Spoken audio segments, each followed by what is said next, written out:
The year was 2847, and humanity had changed in ways their ancestors could never have imagined. They had left their small blue planet behind and spread across the stars. They built cities on distant worlds. They made homes on planets that orbited foreign suns. And after many long years, they had earned a place in the Galactic Assembly. It's a great council of over 300 different species from across the universe. But humanity was still young. Compared to the ancient civilizations that ruled the stars, they were like children who had just learned to walk. Many species looked at them with curiosity. Some looked at them with pity, and a few looked at them with hunger. 3 weeks passed after the first attacks, and the Voricons expected to find a broken species ready to surrender. Instead, they found something very different. Dr. Claire Bennett had not slept in 4 days. She worked in a research station on the moon, surrounded by equations and experiments that most people could not begin to understand. She was a physicist, a woman who spent her life studying the hidden laws that govern the universe. Before the war, her work had been purely theoretical. Now it was the most important project in human history. Her team had been working on quantum displacement technology for years. It was supposed to be decades away from practical use. But war had a way of speeding things up. When your people were dying, when your cities were burning, you found ways to do the impossible. On the 18th day of the war, Claire made a breakthrough. She stared at her calculations, then checked them again, then checked them a third time. Her hands were shaking. She had found a way to create weapons that could pass through Verican shields as if they did not exist. Their greatest defensive technology would become worthless overnight. She sent her findings to Earth's military command. Within hours, engineers across the solar system were working to turn her theory into reality. Within days, the first new weapons were installed on human warships. The Voricans noticed the change immediately. In the Battle of Kethros 4, 3 human ships destroyed 12 Voricon vessels without taking a single hit in return. The enemy's shields, which had stopped every weapon known to the galaxy, simply failed. Voricon commanders sent confused reports back to their homeworld. Something had changed. The prey was becoming dangerous. Meanwhile, on the occupied colonies, humanity showed another side of their nature. Sergeant Danny Cruz had been a farmer before the war. He had grown vegetables on New Haven and sold them at local markets. He had never held a weapon in his life.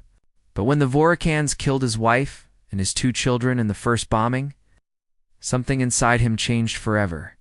He gathered survivors in the ruins of his city. They were not soldiers. They were teachers and doctors and shopkeepers. They were old people and young people. They were anyone who refused to accept Vurican rule. Danny taught them to fight. He taught them to hide.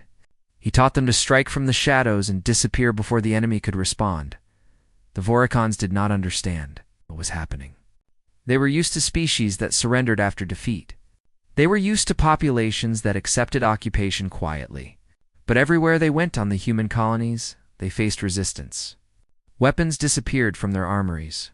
Vehicles exploded without warning. Soldiers vanished in the night and were never seen again. High Warlord Zethrak received reports of the growing chaos and felt something he had never experienced before. He did not recognize it at first. It had been so long since he had felt it that he had forgotten its name. It was Doubt Commander.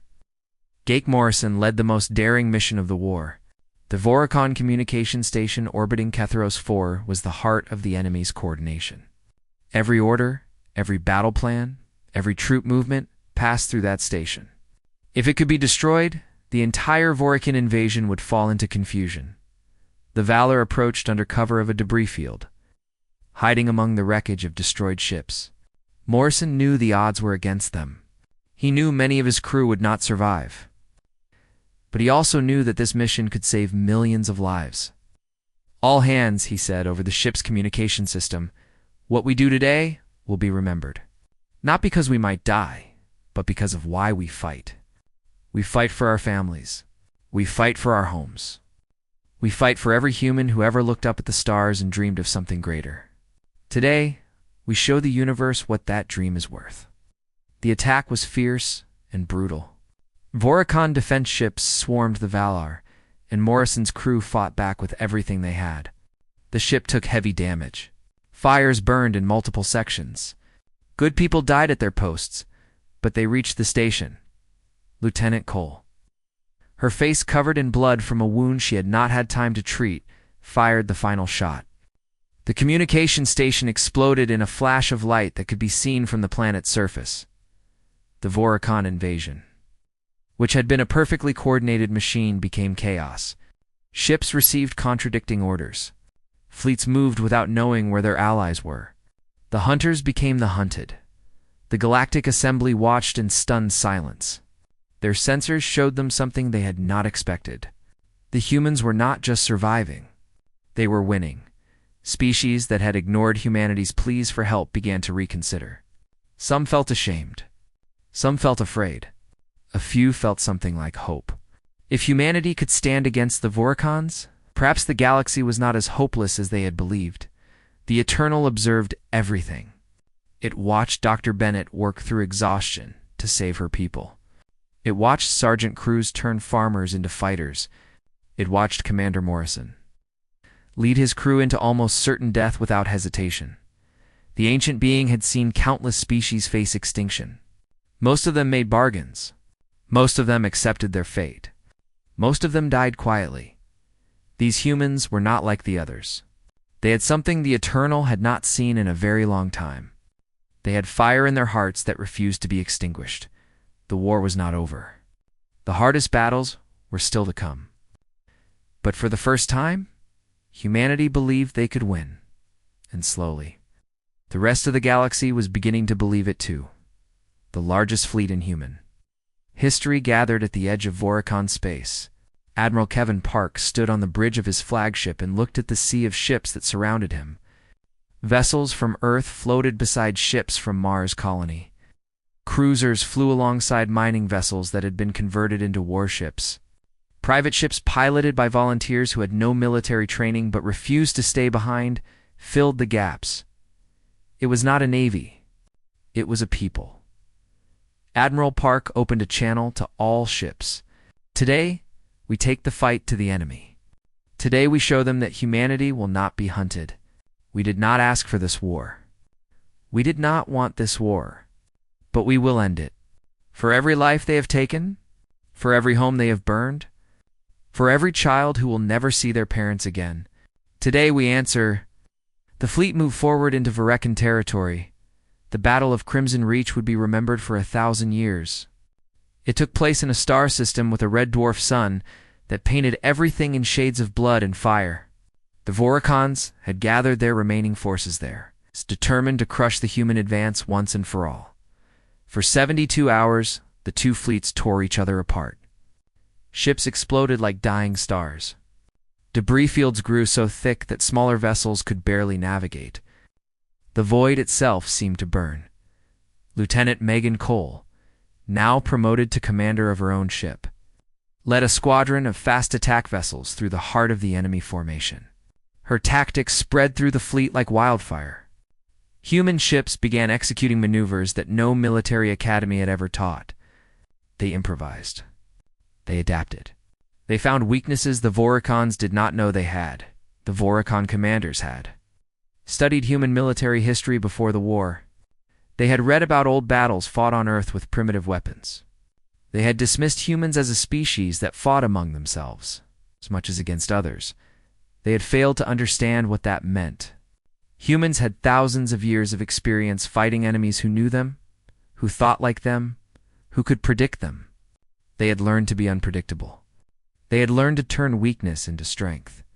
They had learned that the side that adapted fastest usually won. The Voracons had conquered dozens of species, but they had never faced anything like this. High Warlord Zethric watched the battle from his command ship and felt his doubt grow into something worse. His empire was crumbling before his eyes. Species he had conquered generations ago were starting to rebel, inspired by human resistance. His own officers were beginning to question his leadership. He made a decision born of desperation and rage. If he could not defeat humanity in open battle, he would cut off the head of the snake. He gathered his remaining dreadnoughts, the largest and most powerful ships in his fleet, and set course for Earth. The Voricon homeworld could wait. Earth would burn first. Captain Ben Harris detected the breakaway fleet as it slipped away from the main battle. He understood immediately what Zethrak intended. The warlord was going to attack humanity's home while their forces were occupied elsewhere. Harris looked at his ship. The vessel had taken terrible damage in the fighting. Half his weapons were offline. His engines were barely functioning. His crew was exhausted and wounded. None of that mattered. Set intercept course, he ordered. Maximum speed. His officers did not question him. They had served with him long enough to know what kind of man he was. They followed him into the fire without hesitation. The Harris's ship caught up with the Voricon fleet at the edge of the Sol system. Earth hung in the distance, small blue dot that held everything humanity had ever been. Zethrak's dreadnought was massive, a mountain of metal and weapons that could destroy whole cities with a single shot. Harris's ship was battered and broken, barely holding together. It did not matter. Harris opened a channel to his crew. What I am about to do, I do alone. Anyone who wishes to leave may take the escape pods. No one will think less of you. Not a single person left their post. Harris smiled. He had served with the finest people humanity had to offer. He would not trade them for anything in the universe. The ship accelerated toward the dreadnought. Voricon weapons fire tore through what remained of the hull. Systems failed one by one. But the ship kept moving forward. At the last moment, Harris opened a broadcast on all frequencies. His voice, calm and steady, echoed across the solar system and beyond. You wanted Earth? Come and take it. His ship struck Zethrak's dreadnought at full speed. The explosion was visible from Mars. When the light faded, both vessels were gone. The remaining Voricon ships, leaderless and terrified, tried to continue toward Earth. They were met by the planetary defense platforms. Ancient weapons that had been built generations ago and had never been used. The platforms activated. The sky filled with fire. Not a single Voricon ship reached Earth. Across the galaxy, humans who had been fighting and dying received the news. Captain Ben Harris had saved their home. He had given his life so that Earth would survive. They did not mourn. Not yet. There would be time for grief later. For now, they fought harder than ever. Carrying his sacrifice in their hearts, the Eternal watched the moment of Harris's death. It saw a creature made of flesh and bone with a lifespan of mere decades choose to end his existence so that others might live.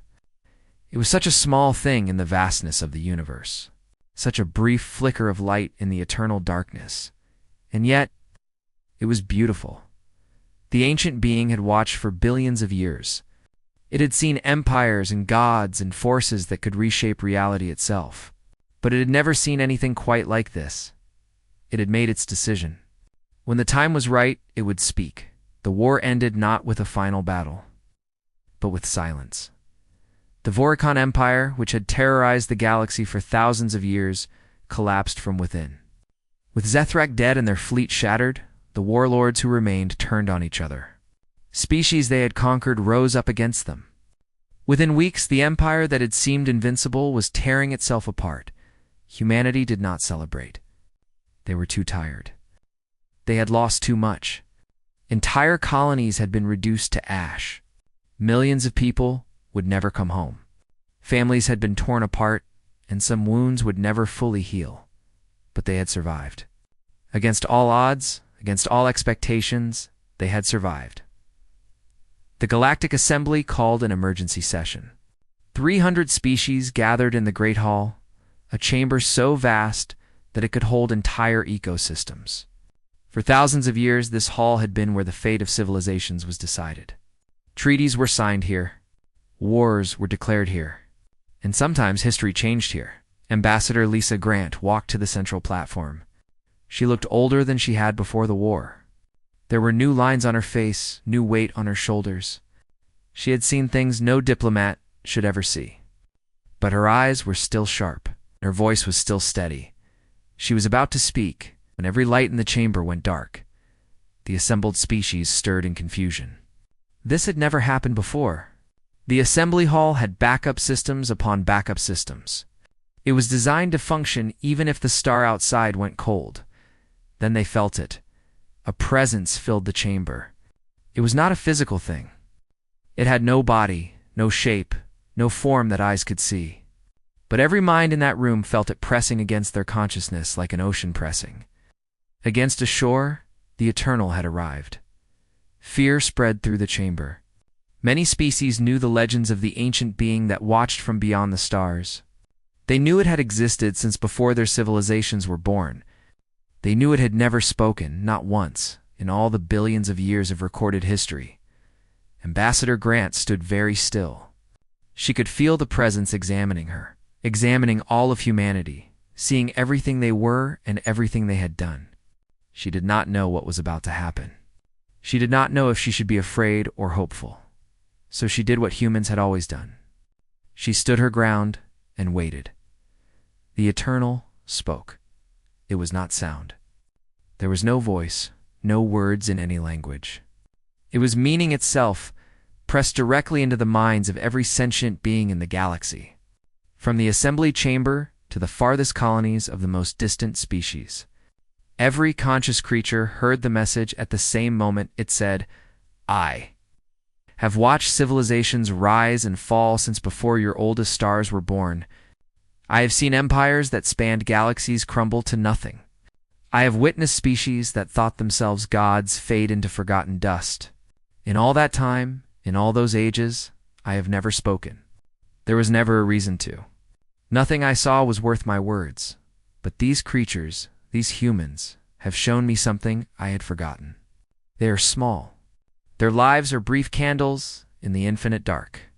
Their bodies are fragile. Their minds are limited.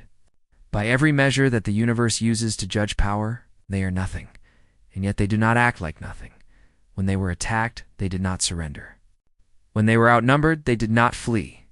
When their cities burned, they pulled their wounded from the ashes and kept fighting.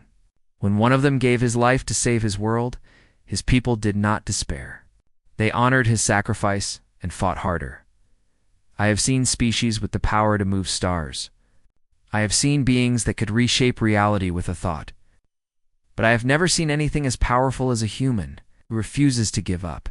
They carry something in their hearts that the universe has forgotten, something ancient and precious and terrifying.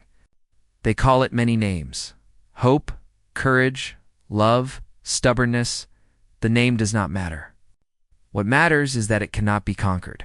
It cannot be bought. It cannot be destroyed. So I speak now, for the first and only time, to deliver a warning to every species in this galaxy and beyond: never defy Earth's power. Not because they have the largest fleet, not because they have the strongest weapons, but because they have something no weapon can match and no empire can overcome. They have the will to stand against anything, to sacrifice everything, to keep fighting when all reason says they should stop. This is my only warning. There will not be another. The presence faded. The lights returned. The chamber remained silent for a very long time. Ambassador Grant cleared her throat. 300 species, many of whom had dismissed humanity as insignificant, stared at her with new eyes.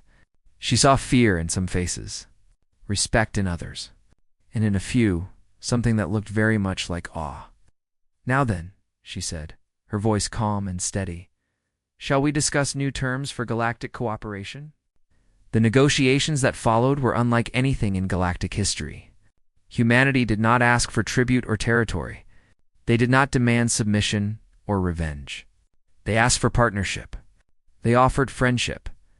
They extended their hands to species that had abandoned them in their darkest hour. Some said this was weakness.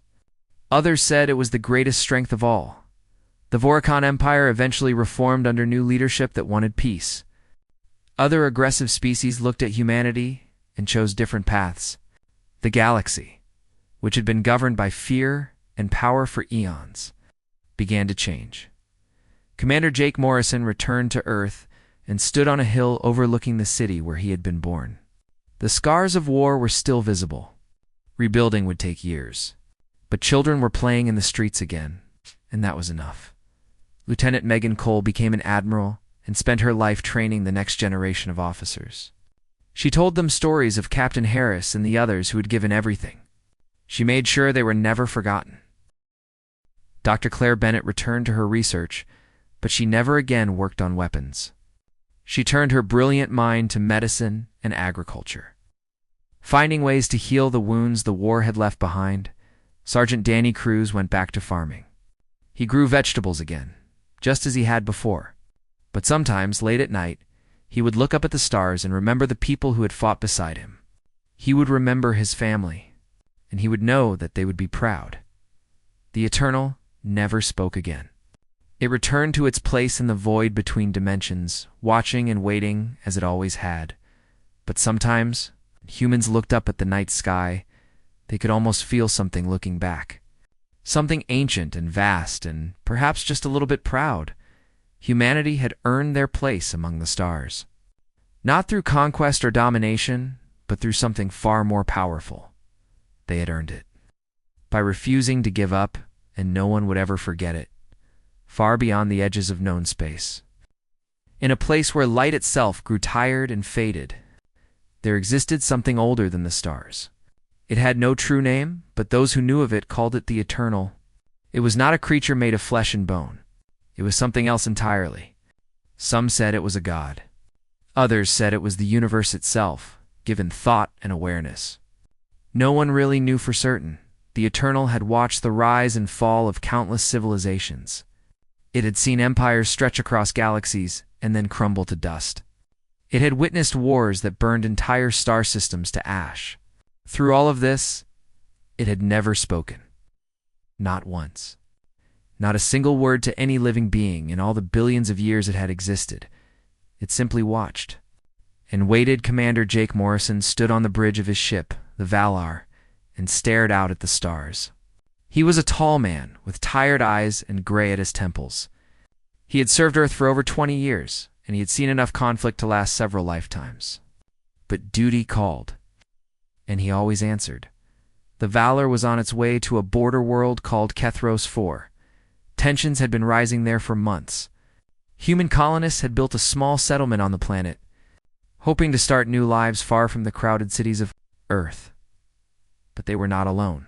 In that region of space, the Vorican Empire had noticed them. The Voricons were a reptilian species with scales like black, armor and eyes that burned like hot coals. They were warriors, born and bred for conquest. Their empire stretched across hundreds of star systems, and they had crushed dozens of species beneath their boots. They viewed the galaxy as their hunting ground, and any species too weak to fight back was simply prey. They did not think much of humanity. To them, humans were soft creatures from a tiny world. They were emotional, fragile, and short-lived. The Voricans believed it would take very little effort to add Earth's colonies to their empire. Ambassador Lisa Grant sat in the meeting room aboard the Valar, preparing for the negotiations ahead. She was a woman in her 50s with silver hair and sharp eyes that missed nothing. She had spent her entire career finding peaceful solutions to impossible problems. She believed that words could prevent wars, that understanding could bridge any gap. But she also knew that some species did not want peace. Some species only understood strength. The Valar arrived at Kethros 4 to find a Voricon war fleet already in orbit. 12 massive ships hung in the darkness like predators waiting to strike. Commander Morrison felt his stomach tighten, but he kept his face calm. He had learned long ago that showing fear only invited attack. Hi, Warlord Zethrak commanded the Voricon fleet. He was enormous, even by Voricon standards, with scars covering his face and arms from countless battles. He had conquered 11 species personally and had never known defeat. When he looked at the single human ship that had come to negotiate, he laughed. The meeting took place on neutral ground, a small station that floated between the two fleets. Ambassador Grant faced Zethrak across a metal table. She spoke of peace, of cooperation, of mutual benefit. She offered trade agreements and cultural exchange. She appealed to reason and logic. Zethrak listened in silence. When she finished, he leaned forward, and his hot breath washed over her face. "Your kind is weak," he he said, his voice like grinding stones. "You talk of peace because you cannot fight. Your colonies will belong to the Voracon Empire within one cycle. Your people will serve us or die. This is not a negotiation. This is a warning." He stood and walked out without another word. Ambassador Grant returned to the Valor with the news. Commander Morrison listened carefully, his jaw tight. He had hoped for a different outcome, but he was not surprised. He had seen that look in Zethrak's eyes. It was the look of a predator that had already decided its prey was too weak to be a threat. They sent word to the Galactic Assembly, asking for help. The response came quickly, and it was not what they hoped for. The Assembly declared neutrality. They would not interfere in what they called a regional dispute. Many species privately believed that humanity would fall, and they did not want to waste resources defending a dying civilization. Humanity was alone in the void between dimensions. Eternal stirred. For the first time in 10,000 years, something had caught its attention. It turned its ancient awareness toward a small blue planet called Earth, and the fragile creatures who had spread from its surface. It did not know yet what it would find, but it watched. And for the first time in eons, it was curious. The storm was coming, and humanity had no idea how strong they would need to be to survive it. The attacks came without warning on a quiet morning across 3 different worlds. New Haven was a beautiful colony. It had green forests, clean rivers, and cities built with care and hope. Over 2 million people called it home. They had come from Earth seeking better lives, and they had found them. Children played in parks. Families shared meals together. People laughed and loved and dreamed of the future. Then the sky filled with fire, Varekin. Warships dropped from orbit like falling mountains. Their weapons tore through the atmosphere and struck the cities below. Buildings that had taken years to build collapsed in seconds. Streets that had been filled with life became rivers of ash and ruin. The same thing happened on 2 other colony worlds at the exact same moment. It was a coordinated strike, designed to break humanity's spirit before they could even think of fighting back. The Voracons had done this many times before. They knew that most species would surrender after seeing such destruction. They expected humans to do the same. They were wrong, Captain Ben Harris commanded. The defense fleet stationed at New Haven. He was a man of 42 years with broad shoulders and a face that had been weathered by space and war. When the attack began, he had only 8 ships against the Voracons' 32. The math was simple. He was outnumbered 4-1. His officers looked to him for orders. Some had fear in their eyes. Some had anger. But none of them asked to retreat. They knew what was happening on the surface below. They had families down there, friends, everything they loved. Captain Harris looked at his crew and spoke in a calm, steady voice. "They think we will run. They think we will break. They do not know us. Today we show them what humans are made of." Lieutenant Megan Cole was the ship's tactical officer. She was young, only 28, but she had a mind that worked faster than most computers. While others saw only impossible odds, she saw opportunity. The planet had an asteroid belt nearby, a field of tumbling rocks that most ships avoided because it was too dangerous to navigate. She did not see danger. She saw a weapon. "Sir," she said, "if we fall back into the asteroid belt, their larger ships won't be able to follow. We can use the rocks as cover and hit them from positions they can't predict." Captain Harris studied her plan for only a moment before nodding. "Do it." The human fleet retreated into the asteroid field. The Voracan commanders laughed at what they saw as cowardice. They sent their smaller, faster ships in to finish the job. Those ships did not come back. Hidden among the tumbling rocks, human vessels struck like ghosts. They appeared, fired, and vanished before the Voracons could return fire. Lieutenant Cole had calculated every angle, every trajectory, every possible line of sight. The asteroid belt became a death trap for the enemy, but it was not enough to save everyone. On the surface of New Haven, the bombardment continued. Millions fled to underground shelters. Thousands did not make it. Back on Earth, the news spread like wildfire.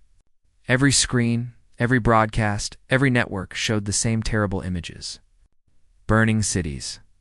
Fleeing refugees. children crying for parents they would never see again.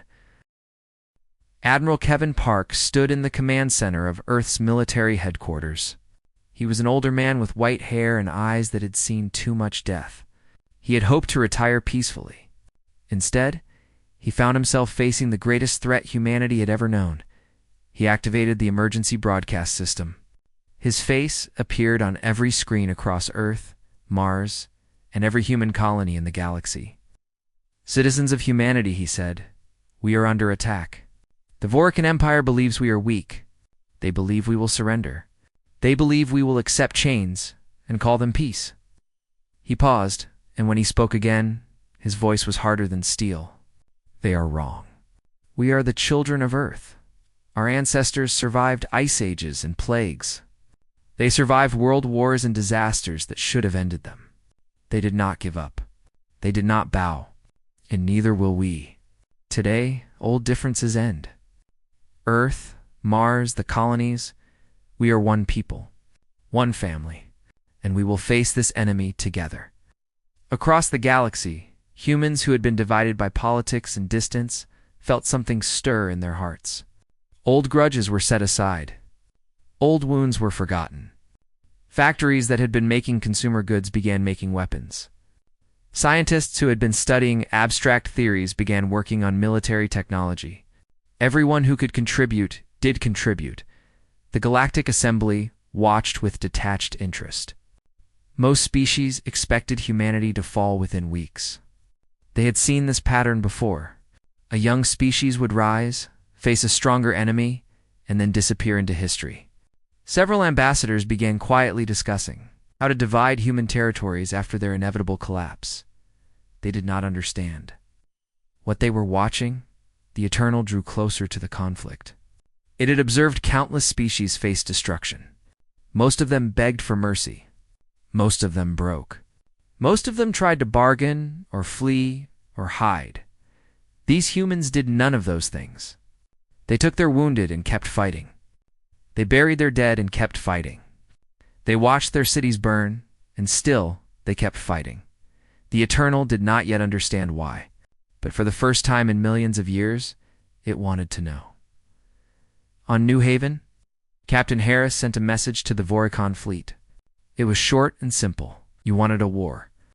You have won, and you have no idea what you have awakened. The Voricons received the message and dismissed it as the desperate words of a dying species.